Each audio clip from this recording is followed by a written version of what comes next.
Halo, Assalamualaikum warahmatullahi wabarakatuh. Kembali lagi di channel Blog Pol.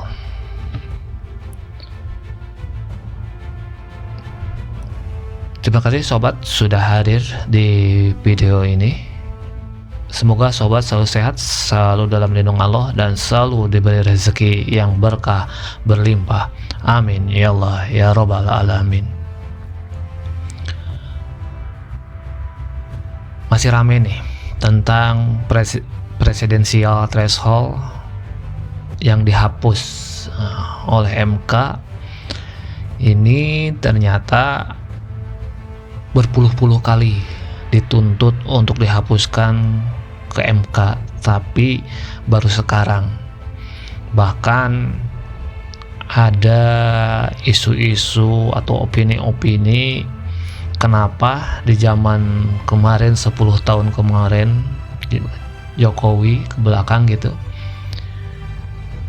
banyak yang mengajukan penghapusan threshold tapi tidak dihapus-hapus. Nah ini ada yang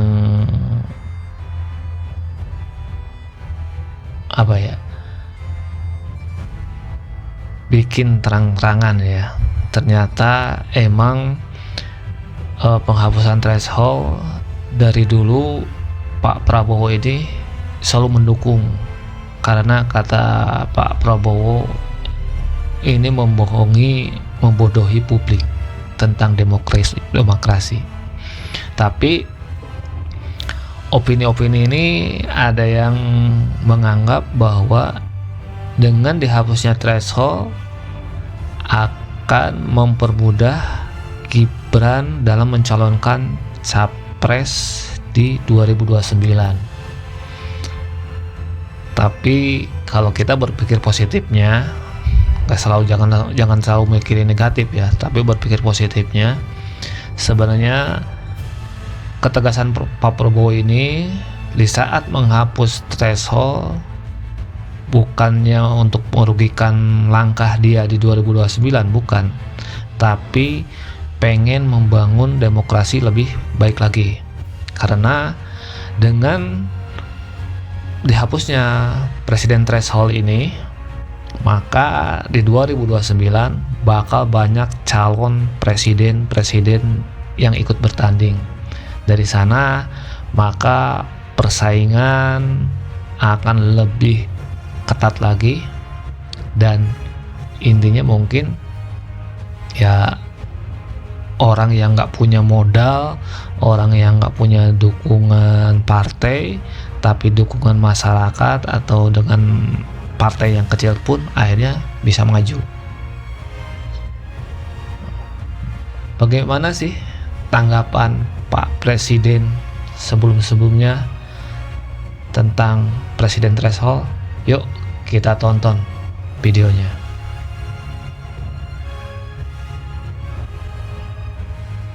Satu, semua partai politik peserta pemilu berhak mengusulkan pasangan calon presiden dan wakil presiden. Dua, pengusulan pasangan calon presiden dan wakil presiden oleh partai politik atau gabungan partai politik peserta pemilu tidak didasarkan pada persentase jumlah kursi di DPR atau perolehan suara sah secara nasional. Tiga, dalam mengusulkan pasangan calon presiden dan wakil presiden, partai politik peserta pemilu dapat bergabung sepanjang gabungan partai politik peserta pemilu tersebut tidak menyebabkan dominasi partai politik atau gabungan partai politik sehingga menyebabkan terbatasnya pasangan calon presiden dan wakil presiden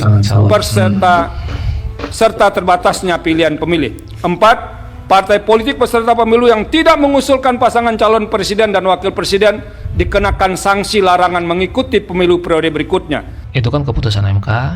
Nanti kita tunggu tentang undang-undangnya, bagaimana nanti peraturan-peraturannya.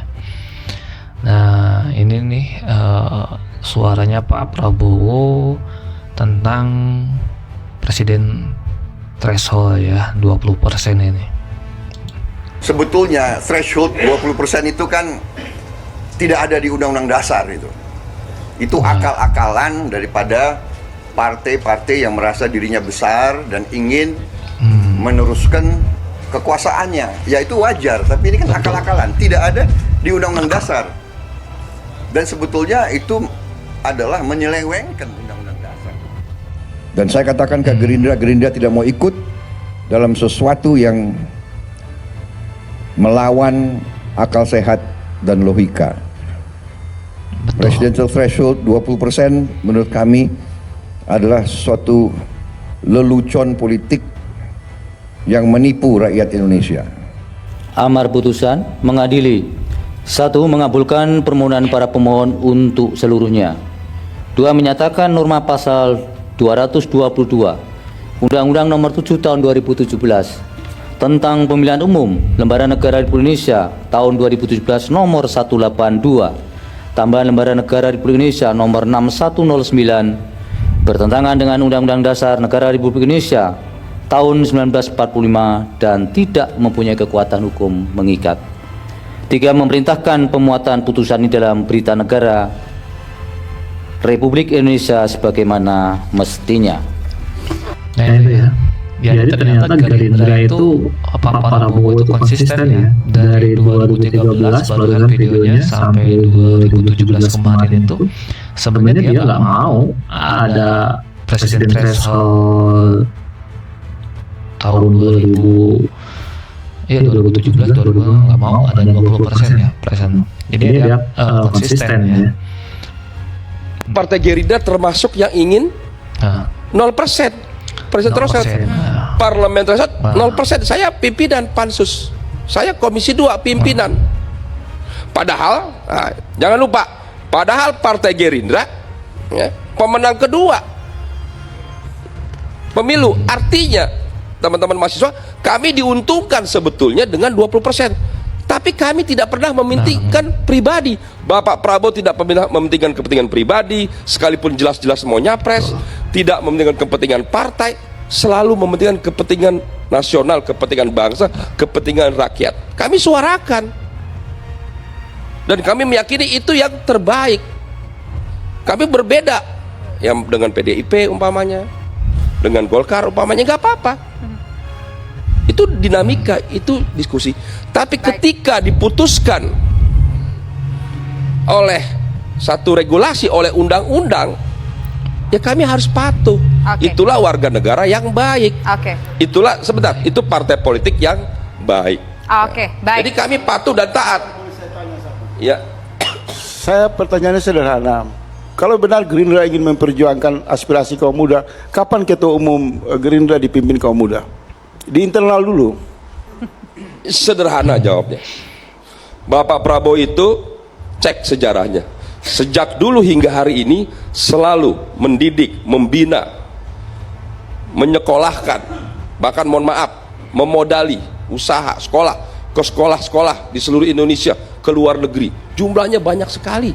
Baik. Ketua umumnya, posisi Ya, ketua nanti umum. dulu. Yang kedua, ini karakter dulu, sifat karakter, sikap beliau. Beliau selalu memberi kesempatan yang luas. Lihat di Partai Gerindra, banyak anak muda, motor penggerak partai anak-anak muda, orang-orang tua senior di Partai Gerindra, Tut Uri Handayani. Kami kembali. Setuju ini ya. Kalau tadi ditanya kapan Ketua Umum Gerindra dipimpin oleh yang muda, ya sekarang aja di kabinet sekarang itu banyak diisi orang-orang muda ya. Emang ya sebenarnya tanpa kita sadari kekonsistenan Pak Prabowo itu udah terlihat. Dia pengen membangun Indonesia itu dengan mudah, makanya dia sekarang udah mulai melibatkan pemuda-pemuda itu, dari wamen, dari menteri, semua banyak yang muda gitu ya. Oke. 2003 dipasang threshold itu. Kan orang bilang SBY yang pasang threshold. Berarti SBY bodoh dong. Partainya cuma 7%, kok dia pasang threshold 20%. Kan ngaco kan? Itu 15 waktu itu. Ya 15 apalagi, tetap di atas 7%. Threshold itu dipasang PDIP untuk Validasi. menghambat SBY. Kan itu intinya. Kan SBY belum masuk dalam kabinet. Belum jadi presiden, tapi potensi jadi. Maka PDIP pasang threshold itu untuk mencegah SBY. Ternyata SBY melampaui threshold itu. Apa yang nggak mungkin di situ? Jadi Rocky benar sekali. Yes. Karena saya dipanggil sama Bang Taufik ke Tengku Umar. Ini 2003 nih Bang. 2003. Iyalah. Itu kita mesti naikin threshold. Kenapa? Ya satu, supaya SBY nggak bisa maju. Emang itu akal-akalan PDIP. Gimana thresholdnya dinaikinnya? 35%. Benar. Masa PDIP bisa menang 35%? Yakin Jo, anak buah gua bilang 35%.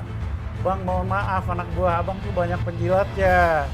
Ya kan, maksimum PDIP cuma 16-18%. Jadi kalau sampai nanti abang ngotot 35%, Mbak Mega pun nggak bisa maju. Apa yang terjadi? Taufik akhirnya turunin ke 20%. Nah yang namanya Taufik memang jagoan politik. Sore itu dia telepon depan gua, fraksi-fraksi. Jadi nggak ada rapat-rapat apa gitu lah. Langsung turun tuh, semua setuju. Ya, 15%. Enggak lebih. 15 terus naikin lagi. Naikin lagi, Pokoknya kan? mau Nah, SBY melompat. Nah, SBY dikira nggak bakal tinggi. Ternyata apa yang terjadi? PDIP hanya dapat 16%, kemudian SBY modal uang senturi naik 21% gitu loh. Iya kan? Akhirnya SBY nggak maju. Iya kan? Jadi ini memang akal-akalan aja lah. Mega nggak maju. Ya Mega nggak maju, akhirnya pasangan sama Taufik. Yes. Supaya 20%. Oke. Jadi memang ini akal-akalan aja, iya kan? Jadi ini solusi akal-akalan nih, salah Hasan. Ini bukan solusi kuantitas, ini solusi akal-akalan dari awal tuh. Tanya kan sama. Kita diskusikan bahwa masalah utama Indonesia adalah demokrasi kriminal ini. Karena sistem threshold mengharuskan calon-calon ini harus punya uang untuk bayar upeti ke partai. Mahfud setuju, betul Mas Rizal. Ini yang ditangkap kebanyakan ini terkait korupsi, mesti balikin duit kepada bandar-bandar. Nah akhirnya saya bujuk Pak Mahfud, begini deh, Pak Mahfud kan di dalam, kita di luar. Kita akan fight di luar supaya threshold ini dihapuskan. Supaya demokrasi di Indonesia lebih kompetitif, kita ubah demokrasi kriminal ini jadi demokrasi yang amanah dan accountable. Itu logikanya begitu tuh. Satu itu. Jadi bukan saya bilang oligarki boleh diselamatkan, enggak. Dia curang karena dia memanfaatkan sesuatu yang menyebabkan demokrasi berhenti. 20% itu dihentikan demokrasi, itu soalnya. Yang kedua, di dalam peradaban politik, partai itu bukan satu-satunya player dalam demokrasi. Oke, nanti saya tambahin belakangan. Saya ambil dulu semacam kemasukakalan yang sementara dari partai-partai ini ketika 2017 atau 2018 undang-undang pemilu itu ditolak oleh 4 partai, termasuk dalamnya threshold. Demokrat menolak threshold itu dalam undang-undang itu. PKS menolak, Gerindra menolak, PAN menolak. Ubah demokrasi kriminal ini jadi demokrasi yang amanah dan accountable. Ya kan? Untuk itu kita harus bikin pemilihan leadership pada level bupati, gubernur, presiden harus sangat-sangat kompetitif. Nah ini pikiran calon presiden yang benar nih. Begitu sangat kompetitif, yang terbaik bakal nongol jadi bupati, dia nggak utang budi, dia nggak harus menggadaikan konsesi hutan, IMB kepada bandar-bandar ini. Dan yang ketiga tentu karena kompetitif, akhirnya yang keluar itu adalah kompetisi ide, kompetisi visi, kompetisi karakter, kompetisi track record. Baru Indonesia dapat pemimpin-pemimpin yang hebat. Ya. Nah, itu sobatnya.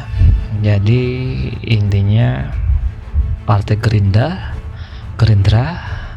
dan Pak Prabowo itu tidak setuju dengan